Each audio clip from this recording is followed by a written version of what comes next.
क्रिकेटच्या कसोटी प्रकाराला त्याचा आत्मा म्हटला जातो. कारण पूर्वापार यानेच या क्रिकेटची सुरुवात झाली आहे. 5 दिवस दोन्हीकडले 11 खेळाडू मैदानामध्ये घाम गाळत असतात.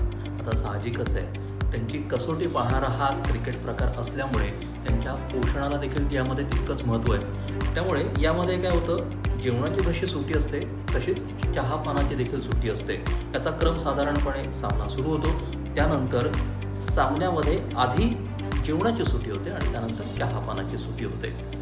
यंदा पहिल्यांदाच उद्या जो आसाममध्ये गुवाहाटीत सामना होतोय, दुसरा भारत आणि दक्षिण आफ्रिका यांच्यामध्ये हा क्रम बदलण्यात आला आहे.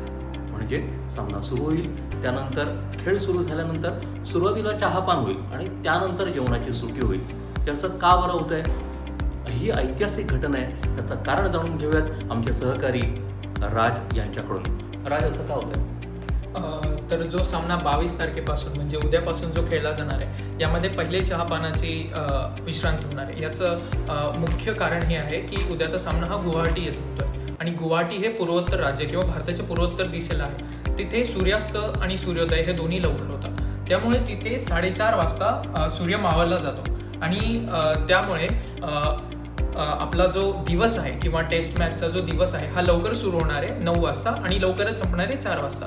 तर सामना 9ला सुरू होऊन 11 वाजता पहिला सेशन संपणार आहे आणि तेव्हा चहापानाचा ब्रेक घेतला जाणार आहे. तर दिवस लवकर संपत असल्यामुळे हा निर्णय BCCIने घेतला आहे. कारण की 11 हा जो वेळ आहे हा जेवणाचा वेळ नसून किंवा जेवणाचा वेळ नाही आहे असं भरपूर लोकांचं मत आहे BCCIमध्ये. त्यामुळे 11 वाजता चहापानाचा ब्रेक होणार आहे आणि त्यानंतर जे दुसरं सेशन होईल त्यात लंच ब्रेक होणार आहे. सर्वच भारतीयांना तसं सकाळी उठल्या चहा घेण्याची सवय आहेच.